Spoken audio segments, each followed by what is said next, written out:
Il y a plus de 2000 ans, un empereur chinois a fait construire l'une des plus grandes merveilles de l'Antiquité.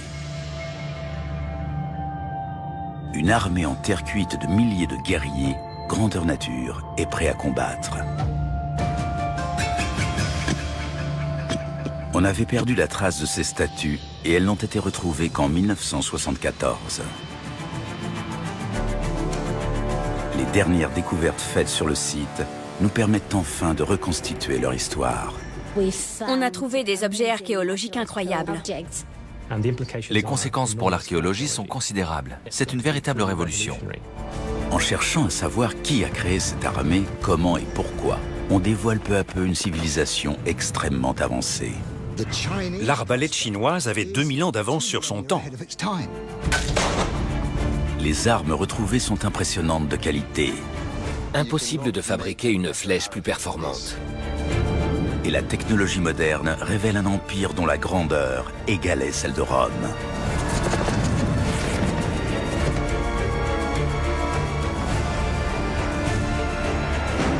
L'armée de terre cuite nous livre ses derniers secrets.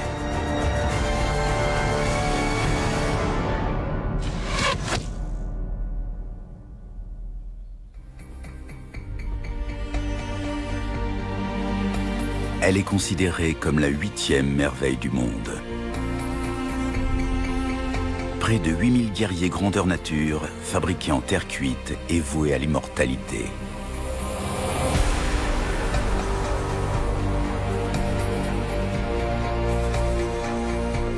L'immensité de cette armée n'a d'égal que sa beauté. Elle est l'une des plus grandes prouesses artistiques et techniques de l'Antiquité.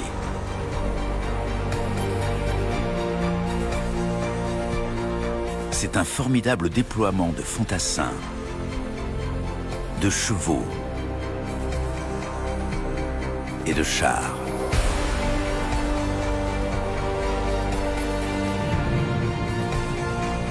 Pourtant, elle ne représente qu'une faible partie d'un gigantesque mausolée souterrain qui s'étend sur 56 km².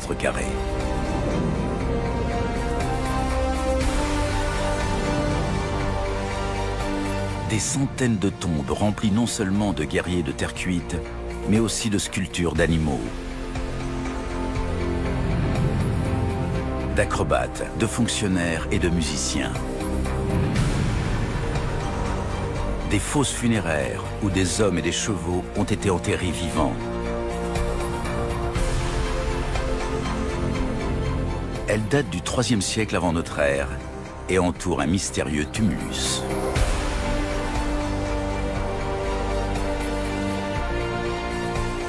Oubliées pendant plus de 2 millénaires, elles n'ont été que récemment découvertes. L'armée de terre cuite revêt une importance considérable pour l'archéologie mondiale. C'était une œuvre majestueuse, et en la regardant, on ne peut qu'être stupéfait de la grandeur de la Chine de l'époque. La mise au jour de ce trésor a bouleversé notre connaissance de l'Antiquité chinoise. Néanmoins, nombre de questions restent sans réponse. Pourquoi une telle armée a-t-elle été fabriquée? Comment les artisans ont-ils pu venir à bout d'un projet aussi colossal et complexe? Qui était le maître d'œuvre?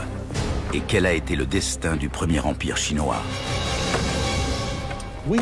On en savait très peu sur l'empire Tsin, jusqu'à la découverte de cette armée. Tout à coup, on a su ce que portaient ces soldats, comment ils faisaient la guerre. Toute une culture s'est dévoilée, alors que jusque-là, on n'avait que quelques histoires à se mettre sous la dent. Des histoires sur un empire presque effacé de la mémoire des hommes, la plupart de ses archives ayant été détruites. Le document le plus ancien qui nous soit parvenu a été rédigé près d'un siècle après la construction du mausolée par le père de l'histoire chinoise, Sima Qian. On y apprend que l'empereur régnait par la violence et faisait enterrer vivants les érudits. Mais ni cette chronique, ni aucune autre source ne fait mention de son armée de terre cuite.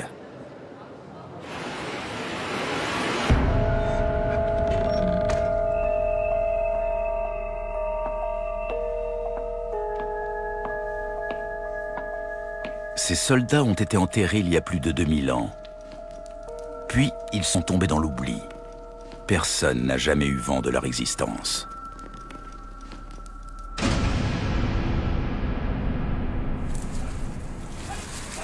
Jusqu'au printemps 1974. Cette année-là, la sécheresse sévissait dans la province du Shenxi. Et M. Yang a commencé à creuser un puits avec d'autres fermiers.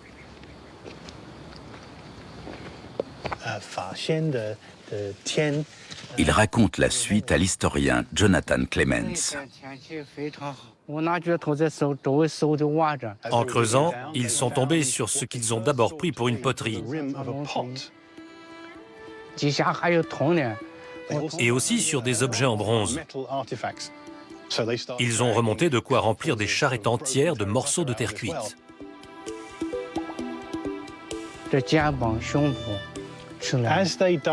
Puis, en dégageant un fragment, ils ont compris que c'était une statue.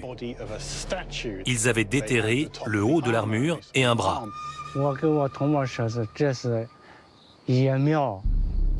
Ils espéraient que ce ne soit pas une tombe.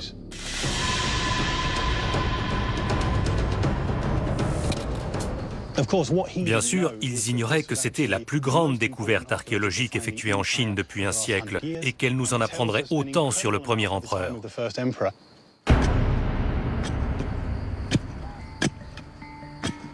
Ce que ces fermiers ont exhumé n'a que de rares équivalents dans le monde. Très vite, les archéologues mettent au jour d'autres fragments de terre cuite. Jambes brisées, corps décapités et chevaux en morceaux. 22 siècles d'enfouissement ont fait leur œuvre.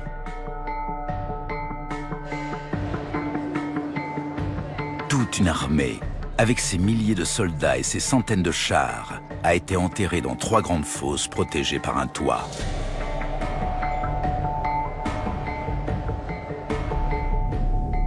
La restauration minutieuse des vestiges commence dès 1974 et se poursuit jusqu'en 1984, redonnant toute leur grandeur aux guerriers.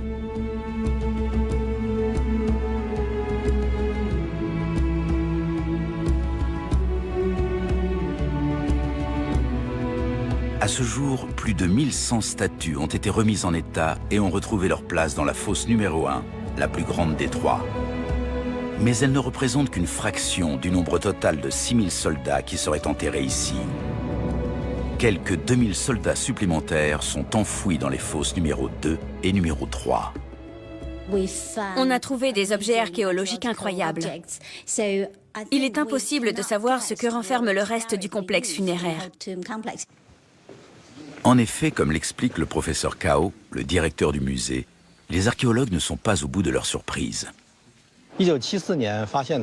La découverte du mausolée a stupéfié le monde entier. C'est un lieu unique. En tout, il y a 5 sites de fouilles.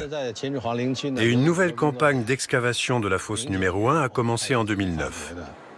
Il faut savoir que chaque site contient des centaines de statues de terre cuite. En plus des statues brisées, les archéologues ont exhumé des épées, des lames de lance et des pointes de flèches. Et ils se sont demandé s'il s'agissait d'objets cultuels ou de véritables armes de guerre. Mais le vrai grand mystère est ailleurs. Comment une ancienne civilisation avait-elle les moyens techniques de concevoir et de réaliser une œuvre aussi phénoménale ? Marcos Martinon Torres et ses collègues du University College London espèrent trouver un jour la réponse à cette question. Le musée accueille 2 sortes de visiteurs. Il y a ceux qui apprécient la beauté des détails. Prenez n'importe lequel de ces guerriers, chaque expression du visage, chaque coiffure est unique et admirable. D'autres seront davantage impressionnés par le gigantisme du site. Ils vont se demander comment il a été possible de réaliser en si peu de temps une œuvre qui mobilise autant de connaissances techniques, de ressources et de main-d'œuvre. Le chantier s'est étalé sur 37 ans, la durée du règne de Qin Shi Huangdi, l'impitoyable premier empereur de Chine.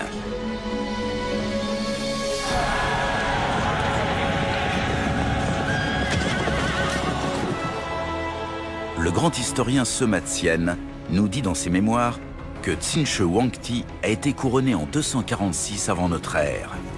Et il ajoute, dès son accession au trône, il a entrepris la construction de son mausolée. À sa mort en 207, le tombeau est resté inachevé, mais la Chine était née.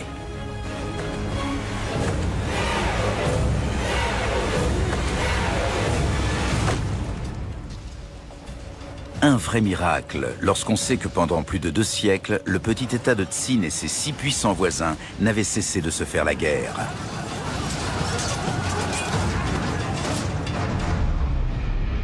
Une fois les royaumes rivaux annexés, Tsinshe Wangti régnait sur 60 millions d'âmes et un territoire aussi vaste que l'Empire romain.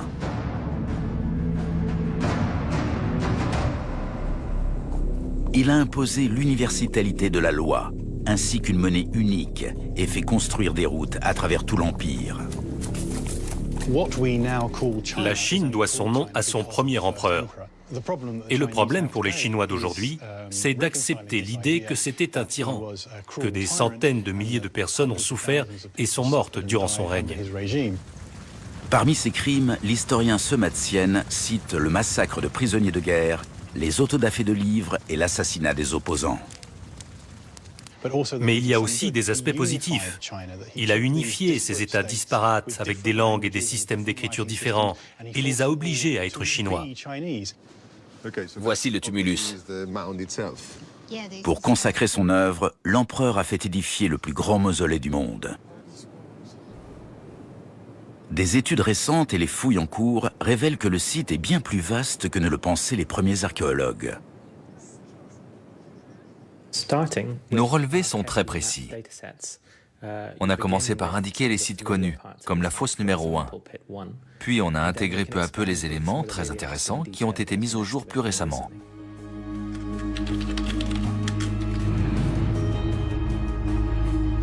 La superficie de la zone protégée ne cesse donc d'augmenter. Elle atteint désormais 56 km².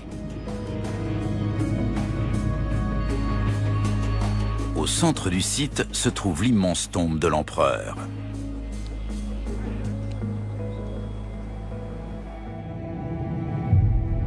Sema Tsien nous apprend qu'elle se cache sous un tumulus qui à l'origine mesurait 115 mètres de hauteur. Et que le sarcophage en bronze était placé dans une gigantesque chambre funéraire profondément enfouie sous terre. Les techniques actuelles ne permettant pas la sauvegarde du tombeau, toute fouille est pour le moment interdite. On ne peut donc qu'en imaginer le contenu à la lumière des descriptions du grand historien. On fit avec du mercure les 100 cours d'eau et la vaste mer. En haut étaient tous les signes du ciel, en bas, toute la disposition géographique.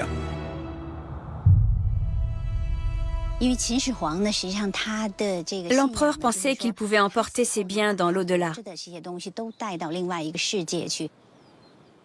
Selon un dicton chinois, il faut regarder la mort comme on regarde la naissance. Le tumulus se trouve au cœur du gigantesque mausolée, construit à l'image de la vie luxueuse de l'empereur sur Terre.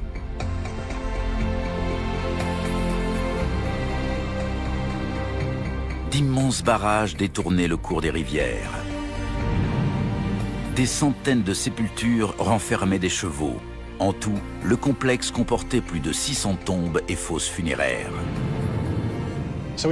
On a trouvé des musiciens, des acrobates, des haltérophiles, des érudits et des scribes.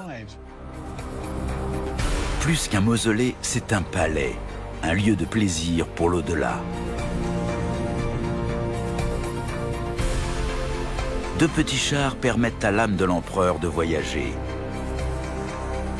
Chacun est tiré par 4 chevaux de bronze, tout harnachés d'or et d'argent.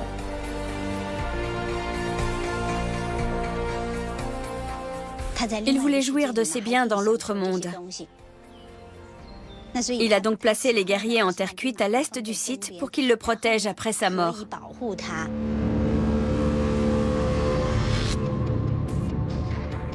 l'armée a été enfouie à 1,5 km du tumulus entre la tombe et les États conquis.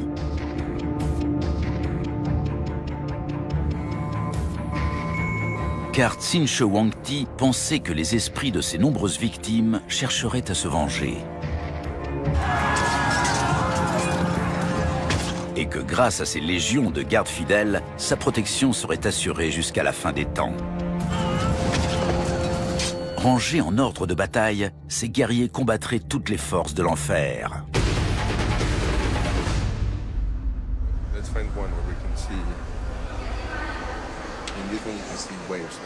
Mais comment créer une œuvre aussi démesurée, aussi belle et minutieuse, lorsque rien de semblable ne peut servir d'exemple? L'examen approfondi des différents morceaux retrouvés fournit les premiers éléments de réponse. Chaque statue a été faite à la main avec de l'argile provenant de la région. Les troncs ont été façonnés à l'aide de colombins enroulés l'un sur l'autre. Ces traces, c'est sûrement la main du potier qui tient la paroi pendant qu'il lisse l'extérieur.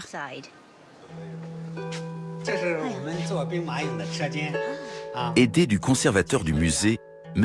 Han, maître artisan, s'efforce de comprendre et de reproduire les anciennes techniques de travail. Combien pèse chacun de ces soldats en moyenne?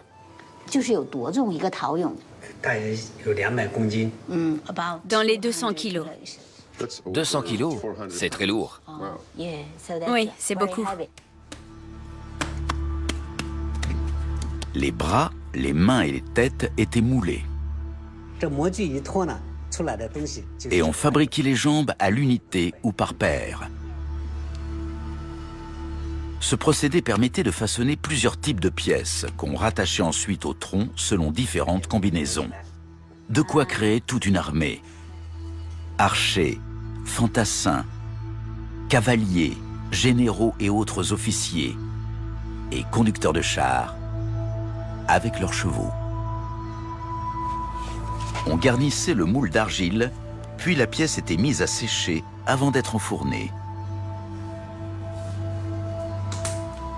Toujours avec l'aide du conservateur du musée, M. Han a construit la réplique d'un four ancien. Il s'est inspiré des techniques Tsin. Oui, il les a reprises intégralement. Les statues sont placées à l'intérieur. Une fois le four scellé, la cuisson peut commencer. Elle va durer toute une journée.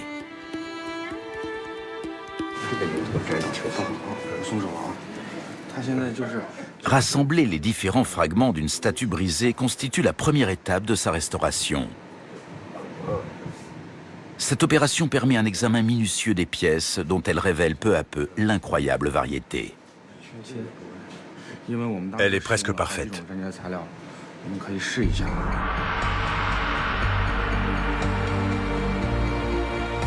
Les soldats ont la peau sombre ou claire. Les moustaches sont taillées différemment.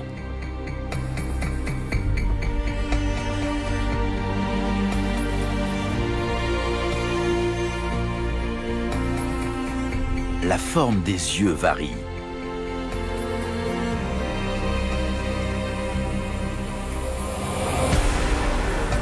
Et la diversité des coiffes et coiffures est infinie. Les différences sont nombreuses, mais chaque statue est-elle pour autant unique? Pour répondre à cette question, il faudrait effectuer des mesures extrêmement précises, ce que ne permet pas l'encombrement des fosses. Janice Lee travaille pour le moment avec un simple appareil photo.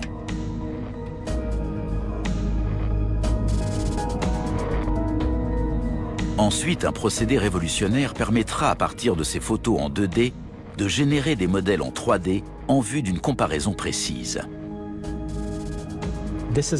C'est une technique très récente.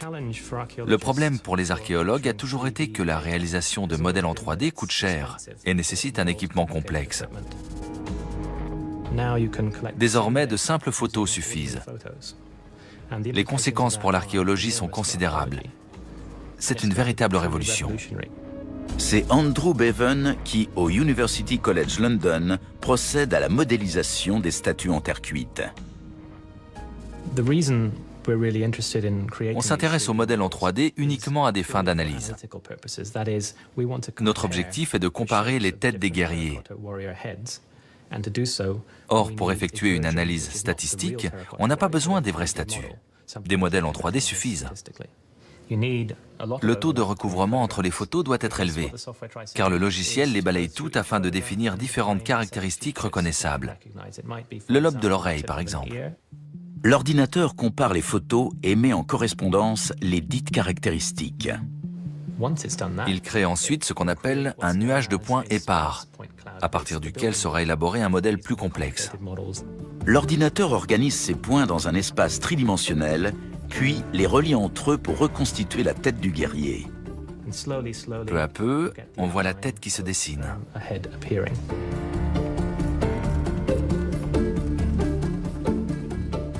Et voilà, notre guerrier a retrouvé toute sa splendeur. L'exactitude de la modélisation autorise la comparaison statistique des parties constitutives, tête, mains, bras, armure ou des statues dans leur globalité. Maintenant qu'on dispose de ces modèles en 3D, les comparaisons sont infinies. Chez les humains, chaque oreille est aussi unique qu'une empreinte digitale. Je vais isoler cette oreille pour la comparer à celle d'autres guerriers. Le résultat est très net. Voici quelques exemples modélisés. Rien qu'en les regardant, on voit qu'il existe des différences importantes. Par exemple, le lobe est plus ou moins gros, la conque plus ou moins profonde. Cette oreille, celle-ci et peut-être celle-là se ressemblent un peu, alors que ces deux-là sont très dissemblables. Ce que ces modèles en 3D nous ont appris, c'est qu'il n'y a pas deux oreilles identiques. Ces guerriers semblent avoir une individualité très marquée, exactement comme les êtres humains. Manifestement, l'empereur a exigé d'être défendu dans l'au-delà par une vraie armée composée d'individus distincts. Les têtes, fabriquées à l'origine en série, ont acquis leur personnalité grâce au talent des artisans.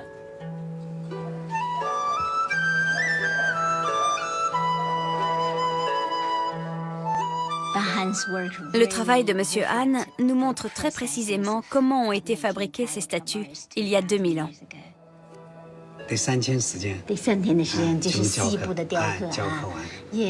Sculpter une tête lui prend normalement 3 jours. Les oreilles faites par M. Han. Oui, le lobe est très gros. Des années de restauration, de conservation et d'analyse ont permis de mettre en évidence de minuscules indices qui montrent que l'armée de l'empereur a considérablement changé d'aspect depuis sa création.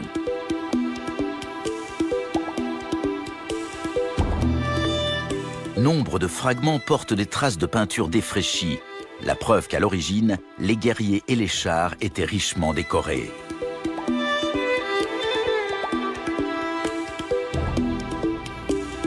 L'ensemble qu'ils formaient devait être coloré, voire un peu tape à l'œil.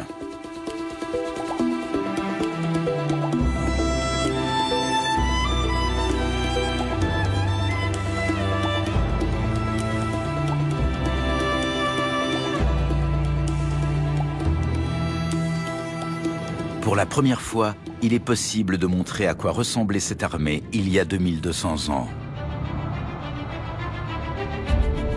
Et ce qu'on découvre est une palette de teintes éblouissantes.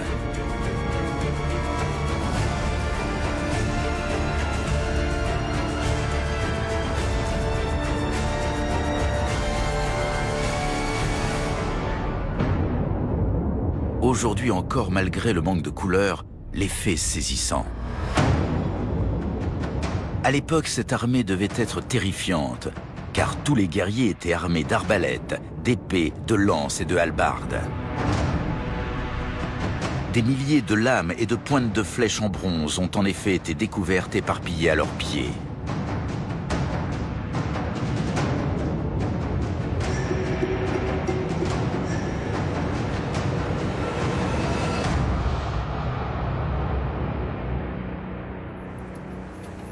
Mais quel est le degré de sophistication de ces armes?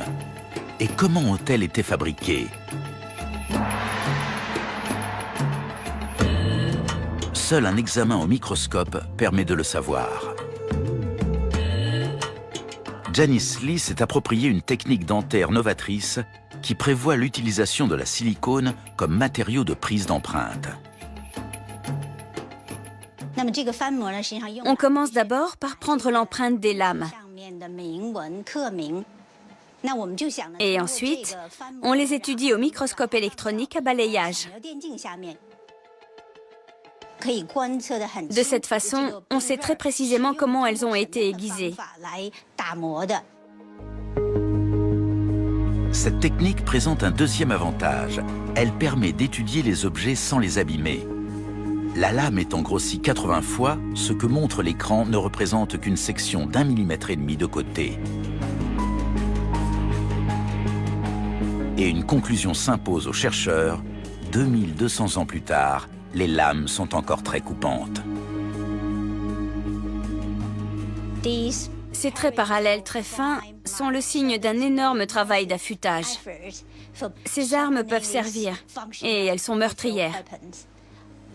Une telle homogénéité est impossible à obtenir à la main. Chacune des 40 000 pointes de flèche a été aiguisée à la meule. Oui, les traits sont parfaitement droits. C'est la preuve que pour affûter des objets métalliques en grande quantité, les Tsin avaient recours à des instruments sophistiqués. Car seule une machine permet d'obtenir des marques aussi fines et aussi droites.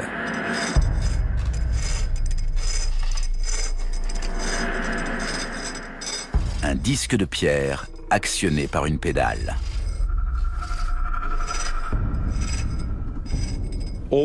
Les épées, les lances, les hallebardes et les 40 000 pointes de flèches ont toutes été aiguisées selon la même technique. Jamais encore un système rotatif de polissage n'avait été utilisé à une échelle industrielle. Visiblement, ces armes n'ont jamais servi, car elles ne présentent aucune entaille, aucune rayure, ce qui signifie qu'elles ne proviennent pas de l'armée régulière, qu'elles ont été fabriquées expressément pour les soldats de terre cuite. Beau travail, c'est fantastique et très prometteur. Grâce à toutes ces recherches, notre connaissance des Tsin et de leurs techniques de production ne cesse de progresser. Ce ne sont clairement pas des objets cultuels. Ce sont des armes authentiques, faites pour tuer.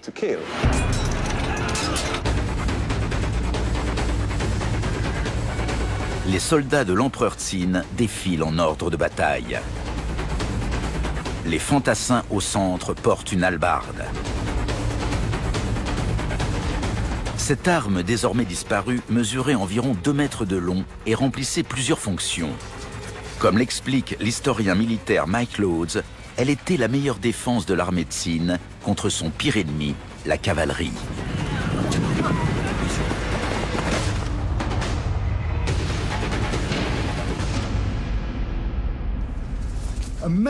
Pour toutes les armées chinoises de tous les États, la cavalerie avec ses chevaux et ses chars représentait une terrible menace. Et la principale arme de défense était la hallebarde.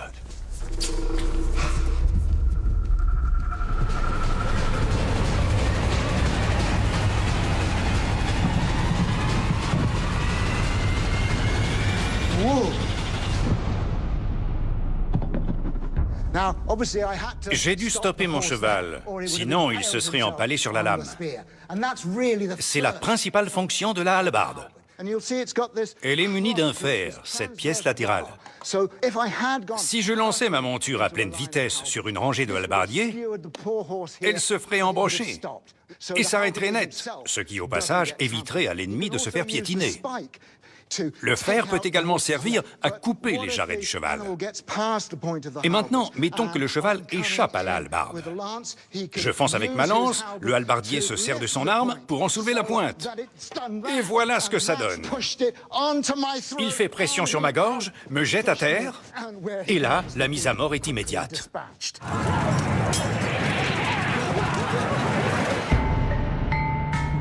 En plus des hallebardes, les Tsin fabriquaient toutes sortes d'armes en métal, dont des lances, des poignards et des épées particulièrement longues et souples.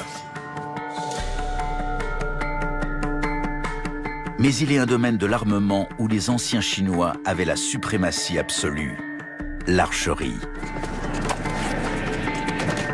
Des documents écrits attestent qu'ils ont inventé l'arbalète plus de 500 ans avant la naissance de l'Empire Tsin.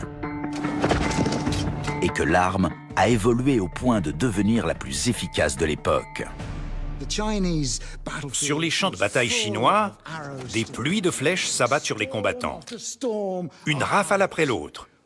Mais pour en arriver là, il faut de la technique et de l'entraînement. Comment faire quand l'armée est essentiellement composée de paysans qui ne sont là que pour quelques mois? La réponse, c'est l'arbalète chinoise. Un simple morceau de bois qui s'emboîte facilement dans n'importe quel arc. On insère une pièce transversale ici et on l'attache pour la maintenir en place. Il ne subsiste aucun exemplaire original de l'arme, mais sa puissance ne fait aucun doute.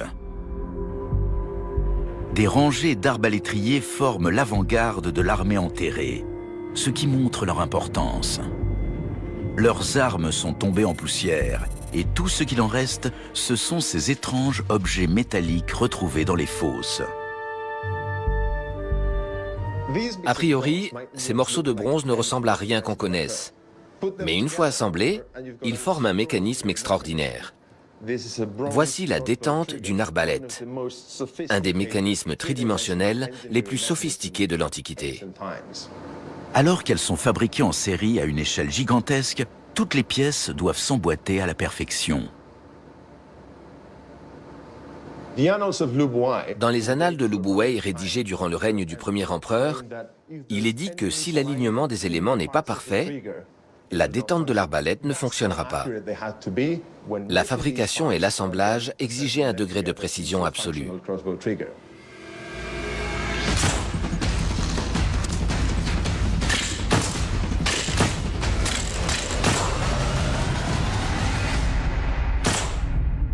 Mike Lodes nous fait une démonstration à l'aide d'une réplique. Le système est parfaitement conçu.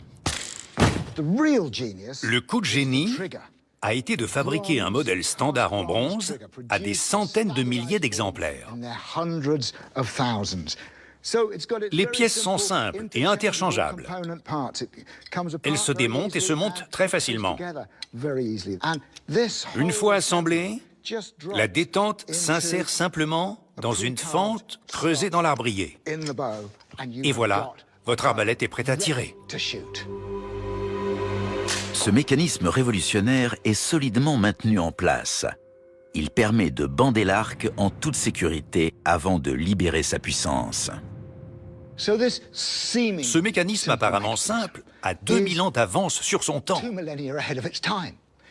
C'est un équipement militaire ingénieux, standardisé et produit en masse.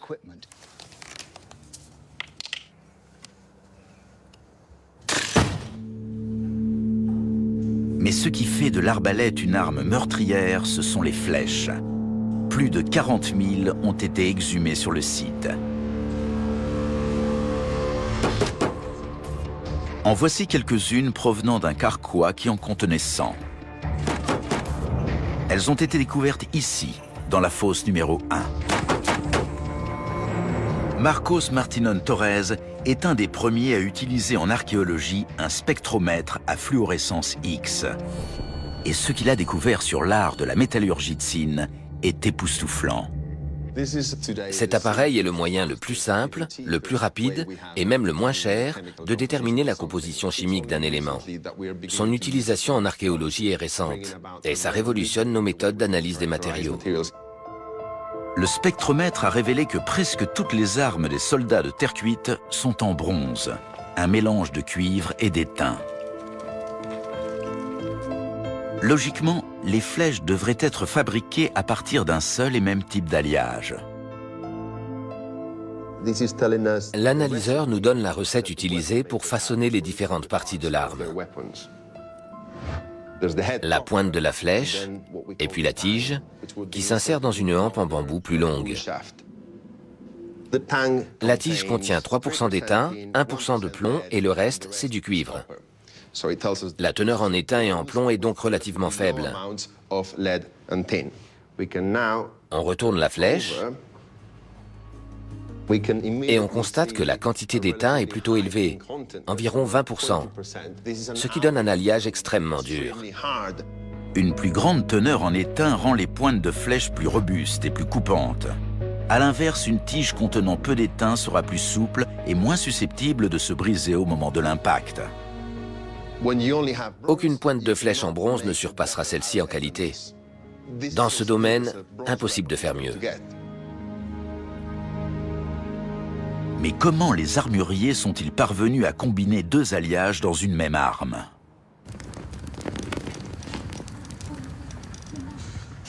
Le maître forgeron Andy Lacey tente de reproduire les techniques de moulage mises au point par les Chinois il y a plus de 2000 ans. La tige a déjà été coulée. On la place dans le moule et on voit qu'elle déborde sur l'emplacement réservé à la pointe. On pose dessus la deuxième partie du moule et on rabat le crochet. Ça, c'est la tige qui dépasse et là, on a le trou de coulée.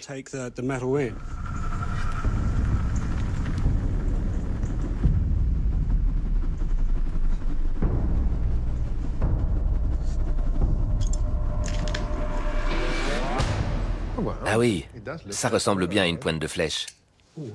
C'est super. Oui. C'est pas mal. Pas mal du tout. Les deux éléments sont parfaitement assemblés. Oui, Ils sont soudés. très solidement. La capacité des Tsin à souder deux alliages différents atteste de leur incroyable savoir-faire et de leur esprit d'innovation. Mais seul un test rigoureux va nous permettre de connaître le degré d'efficacité des flèches fabriquées par Andy Lacey. Des textes chinois anciens nous expliquent comment les arbalétriers bandaient leurs arcs, une opération qui exigeait une grande force physique. D'après ce qu'on sait, les Tsin s'allongeaient sur le dos, ce qui suggère que leurs arcs développaient une puissance de 200 livres, plus qu'un arc simple. La puissance de la réplique utilisée par Mike est de seulement 50 livres.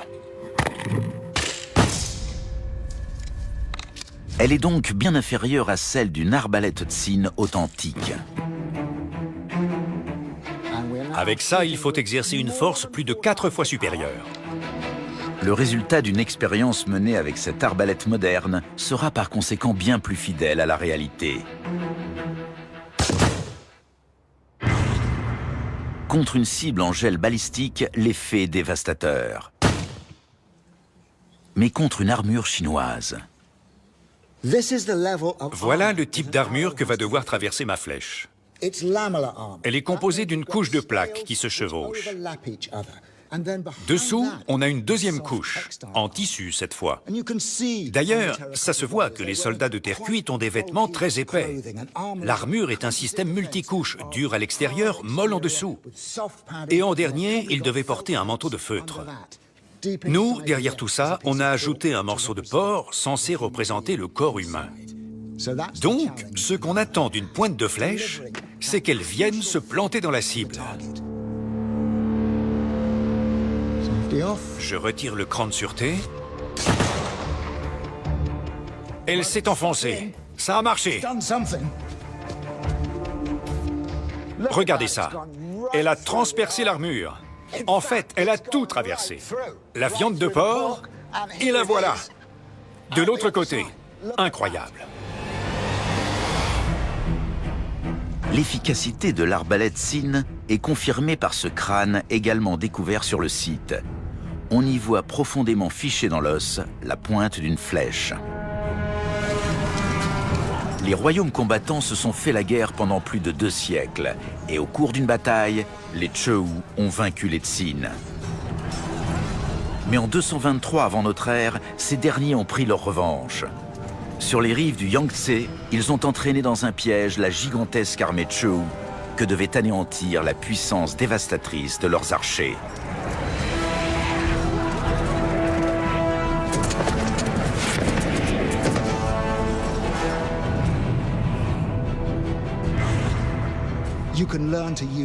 On peut apprendre à utiliser cette arme en moins de 2 minutes. L'arbalète a permis à une armée de paysans de se transformer en troupes d'élite. Les Tsin ont fini par conquérir le royaume Chou et tous leurs voisins. Et en 221 avant notre ère, Tsin Shi Huangdi régnait sur un territoire unifié.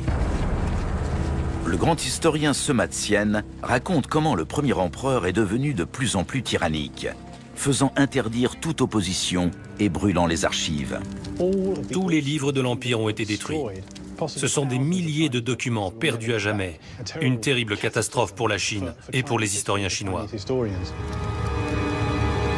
L'empereur a également lâché la bride à sa mégalomanie.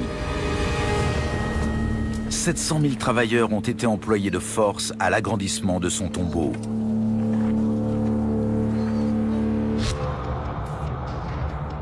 C'est une découverte macabre à l'extrême ouest du site qui a révélé le terrible secret de cette œuvre prodigieuse. Janice Lee se dirige vers un site de fouilles.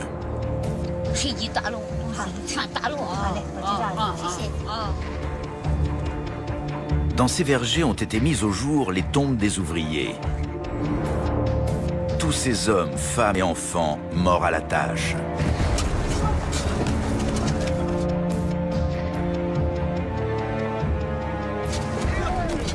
Dans son besoin de tout contrôler, le pouvoir impérial enterrait les corps avec un certificat de décès en terre cuite, une sorte de plaque d'identification qui rend témoignage de ces destins brisés.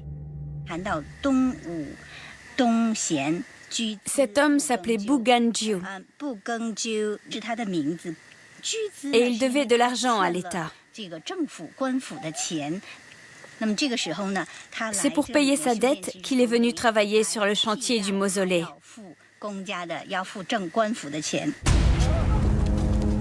Comme cet ouvrier non qualifié, contraint de travailler pour rembourser son impitoyable créancier, ils ont été des centaines de milliers à devoir servir Tsin Shi Huangdi. Car c'est grâce au travail forcé que les Tsin ont pu bâtir leur empire. Ils ont ainsi pu le protéger en lançant l'édification de la Grande Muraille sur des milliers de kilomètres, relier ces villes grâce à un gigantesque réseau routier et l'irriguer à l'aide d'un système de canaux et d'écluses. Et pendant que la Chine se construisait, des artisans plus qualifiés s'attelaient à la fabrication de 8000 guerriers dûment armés. Mais pourquoi les Tsin voyaient-ils si grand tout en accordant autant d'importance aux détails ?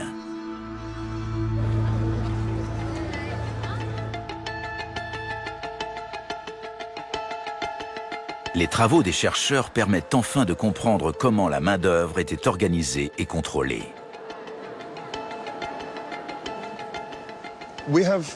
On a découvert ici des milliers d'armes, qui manifestement ont toutes été produites en série. Maintenant, on veut savoir comment on a pu en fabriquer une telle quantité dans un laps de temps relativement court. Seule l'analyse des armes permettra de répondre à cette question. Janice Lee a relevé soigneusement leur emplacement. Voilà la carte de toutes les armes en bronze découvertes dans la partie est de la fosse numéro 1. Chaque catégorie est représentée par une couleur différente. Le rouge, ce sont les mécanismes de détente des arbalètes. Les points noirs, ce sont les tas de flèches. Ce relevé a ensuite été mis en correspondance avec le résultat des analyses détaillées de ces mêmes éléments de bronze. Les chercheurs sont parvenus à regrouper les mécanismes de détente par catégorie, et chaque catégorie était constituée d'éléments parfaitement identiques. Ces couleurs correspondent aux différents ensembles de détente qu'on a pu identifier. Quant au relevé de fouilles de la fosse numéro 1 réalisé par Janice Lee, ils indiquent l'emplacement de 2 lots différents de détente. Toutes les pièces mises au jour dans le coin nord-est ont exactement la même taille et la même forme, ce qui prouve qu'elles ont été façonnées par une même cellule de travailleurs. Cet ensemble-ci est différent, mais lui aussi constitué d'éléments identiques. ce qui indique qu'il a été réalisé par une autre équipe d'artisans.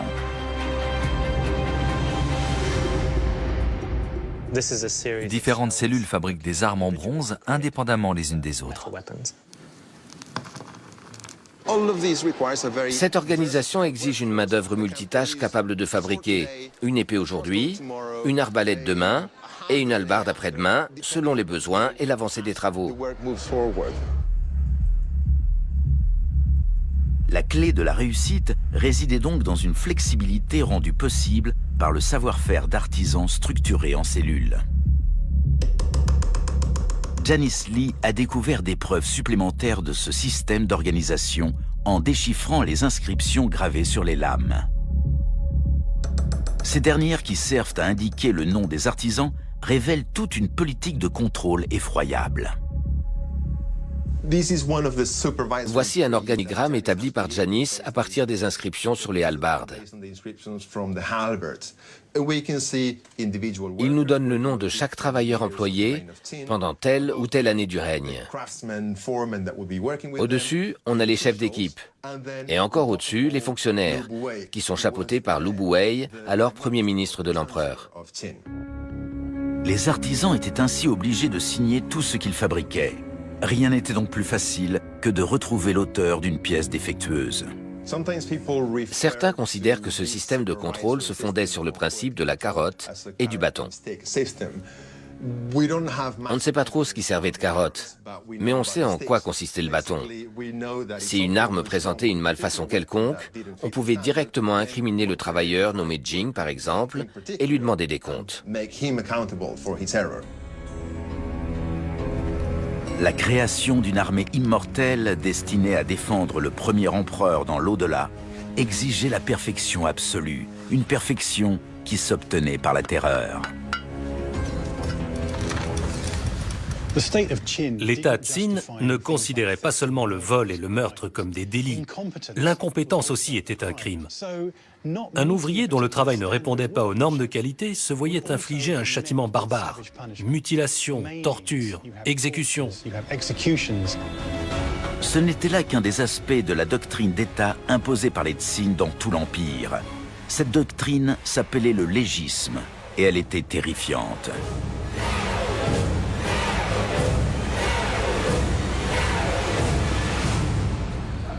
Sima Qian explique comment était organisée la société.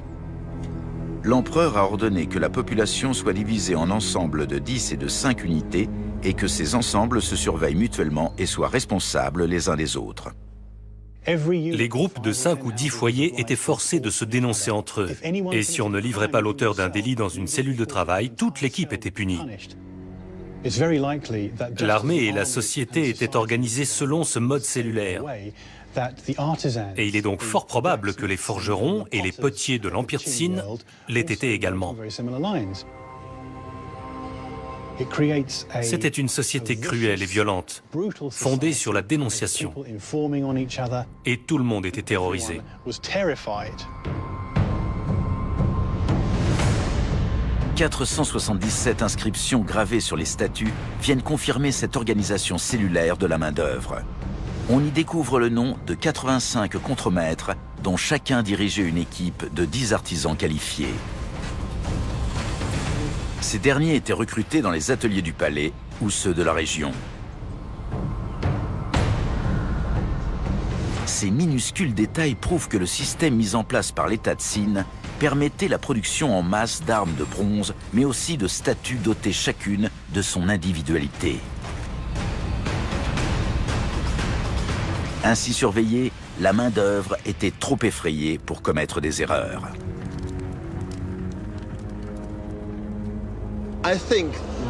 C'est clairement ce mode de production qui a rendu possible la création d'une œuvre aussi colossale et en même temps aussi raffinée, en 40 ans maximum, voire moins.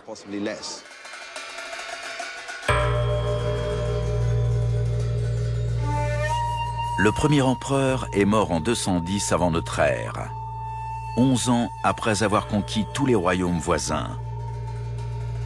Sans doute tué par les pilules de mercure qu'il aurait ingérées afin d'accéder à l'immortalité. D'après Sematsienne, son cercueil en bronze était posé sur une carte de l'Empire, sillonnée par des rivières de mercure. Sa tombe a été recouverte de terre, et depuis, le gigantesque tumulus, toujours intact, se dresse au cœur du mausolée.